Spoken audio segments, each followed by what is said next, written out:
My 16-year-old grandson, Billy, was a curious one. Anything that ever popped into his head, he asked about it. He was like a sponge, and I could not be more proud.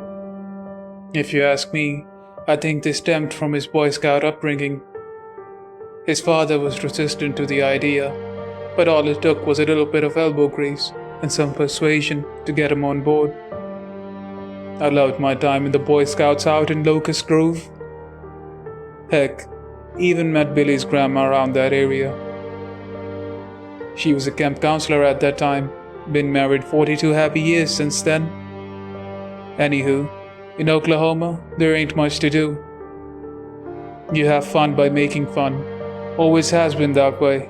So, Billy and I would do things outside. We would fish, hike, hunt. One day while we were posted up on our lawn chairs lakeside with our fishing poles in the canal, Billy turns to me and says, "Grandpa, tell me a story." What kind of story are we talking about here, Billy? You want a story about girls? About your daddy? No, Grandpa. I want something scary or exciting to tell the truth. All the guys have these awesome stories, and all I ever get to tell them is about the time I nabbed that whitetail last summer. As awesome as that might be for you and me, it doesn't hit it with the guys. Give me something good for this summer to tell them, please. Alright, Billy. You want to hear a story about these Girl Scouts who were found dead when I was your age? Oh, wow. Darker than I expected, but yes, this'll get their attention. Lay it on me. I reached over into my red cooler and cracked open a can of PBR. I looked at Billy, who had curious eyes. Here, just one. Don't tell your daddy. And don't go telling him about this story neither. Last thing I need is an earful from Billy Sr. because you've been having nightmares, you hear? Promise, he said, with a joyful smile. So, go ahead. Tell me about the Girl Scouts. Well, Billy, it was the summer of '77, out in Mays County. There was these 3 girls, about half your age, who was found dead at Camp Scott. Now, Billy, they wasn't just dead, from what I heard. They was taken advantage of. If you catch my drift. Billy looked like a deer in headlights, but nodded to acknowledge he understood. Now their names were Lori, Michelle, and Doris. All cute as a button, and innocent to all the demons of the world. But that night the devil saw to it that he wanted these little girls and unleashed hellfire on them. They was beaten badly. Billy, police reports use words like bludgeoned and sodomized. Real tragedy it was. They caught the bastards who did this, right? Billy said with a bit of anger in his tone. Now slow your roll, Billy. There's a lot more to this than meets the eye.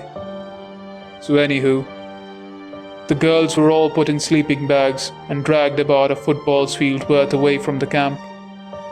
You're probably thinking, that's all she wrote, right? Some sickos decided that one night they were going to take the lives of 3 little girls in the name of God knows what. But oh no. Billy, there was much more than that. Hesitantly, Billy croaked out. Go on. Well, sure, son. Delighted to. Enjoying that beer? I could tell Billy was still at that age where beer wasn't enjoyable yet, but he always wanted to impress. He cracked a smile and nodded, taking a forced sip of his PBR. Attaboy. Okay, so where were we now? Oh yes, right. So anyway, the camp actually had a bit of a fuss the night before. Their counselor's cabin looked like a tornado had passed through it. Papers and pencils and folders everywhere. Couldn't even see the ground. But there was one little thing that was different. A note read something like, "We are on a mission to kill 3 girls in Tent 1. Don't go quoting me to your scout friends now. Memory ain't what it used to be." But, moving along, the camp saw all this and just thought nothing of it. Just a prank. Grandpa, that's crazy. How could they think nothing of it? Billy, the 70s were a time where boys could be boys. It's just what we did. Now, do you want the rest of the story, or what? We're burning daylight, and your daddy won't be happy with me if I'm late with you again for supper. Sorry, Grandpa. Go ahead. He was such a good kid. I rustled his hair and gave him a pat on the shoulder. After a quick swig of beer, I got back to my story. So to answer your question from earlier, Billy, they have not got the bastard who did it. Only thing they got is a theory, depending on who you ask. The boogeyman did it. Was Sasquatch. Might have been the camp counselors. Only thing they did do was put the blame on this fella by the name of Gene Leroy Hart. He fit the profile. Escaped convict, in the cling for, taking advantage of 2 women, both pregnant no less. Police had him as public enemy numero uno as soon as the story broke. Made too much sense. So it must have been him then, right? Well, again, Billy, it depends on who you ask. They did find some male evidence on one of the pillowcases in the girls' cabin. But you gotta remember, this was 1977. Things weren't all fancy with the iPhones and lasers you all got now. So sure, this bastard fit the description, but there was no real way for us to know. Some called it the perfect crime. I finished my beer and reached for my second, gesturing to Billy if he needed another. Still working on this one. A quick chuckle, an open can, and a swig later, we were back to story time. Now, one of the mothers of the girls actually came forward about all this and said she thought there was a lady who might have been present during all this. In 77, a woman doing something like this was unheard of, ungodly, especially in the holy state of Oklahoma. But apparently, the DNA we were talking about earlier might have been from a woman. A lot of people dismissed that, but if you ask me, there's probably some truth to that. What makes you say that, Grandpa? Look, I ain't pretending to know the difference between an ass and a hole in the ground. But what I do know is this. Women make men do crazy things, Billy. Crazy things. If a man loves a woman hard enough, and that love burns bright enough, ain't nothing that a man wouldn't do for his woman. So a man meets a woman, she decides she wants to kill 3 little girls. For what? Was that just her thing? What kind of woman and man would do such a thing? You see, Billy, that's the thing. We don't know. Hell, we don't even know if there was a man and a woman. Yet who says they weren't your age, madly in love, wild and free?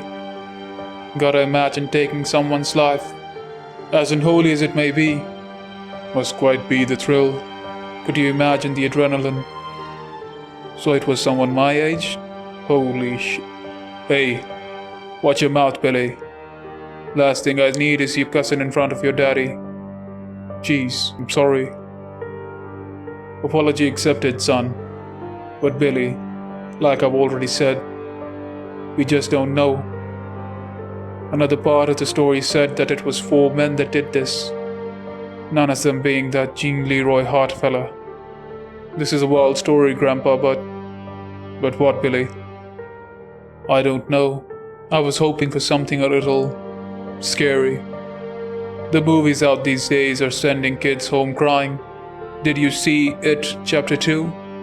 I mean, come on. Oh, you want scary, Billy? Yes, Grandpa. That was the whole point of this. I took it on the chin, pounded the rest of my beer, and with the smirk on my face, finished my story. Before all your cell phones and your iPads, you could hear the crickets going at it in the middle of the night.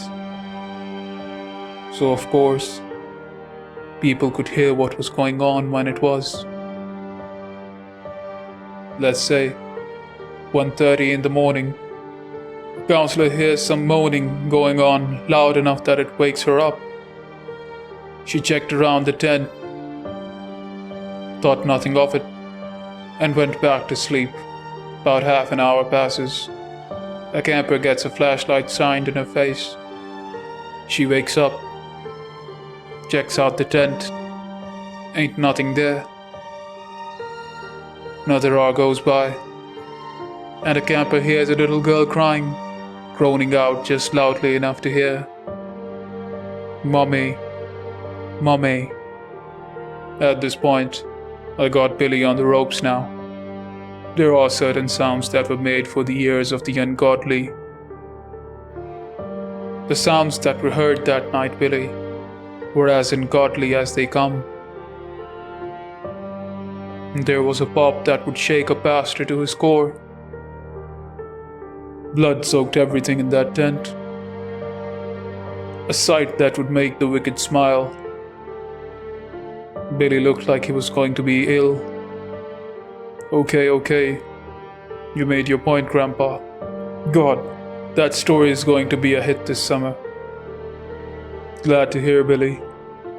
How about you finish that beer and we head home for supper? Billy chugged his beer, or should I say attempted. And we packed our stuff up, loaded up the truck, and headed home. We pulled into the driveway, which was empty to our surprise. We walked into my beautiful wife cooking supper.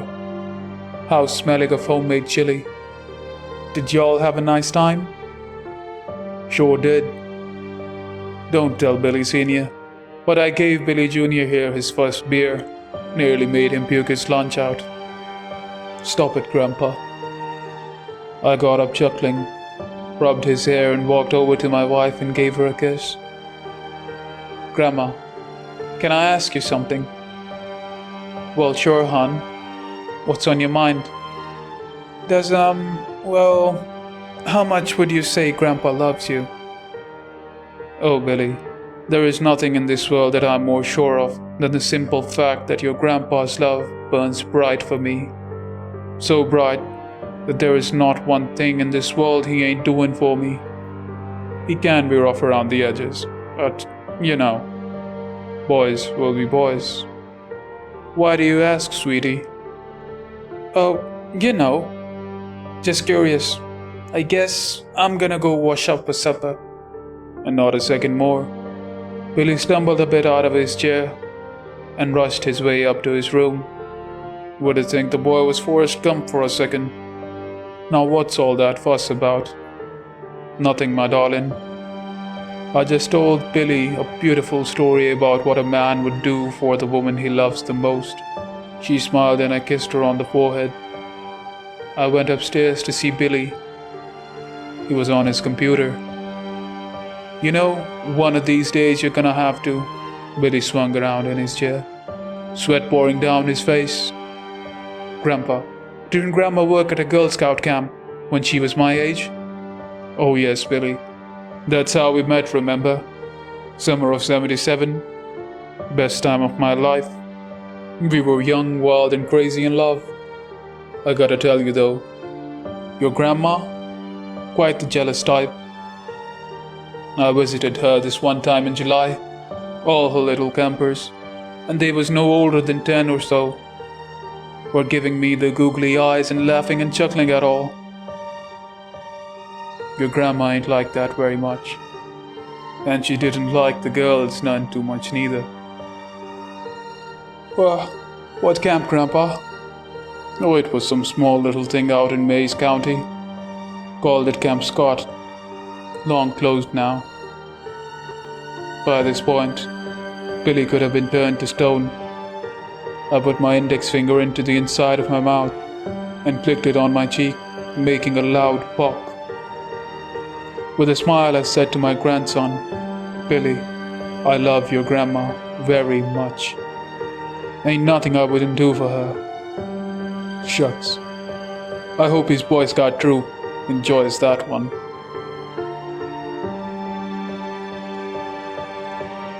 This creepypasta is based off the true story of the Oklahoma Girl Scout murders.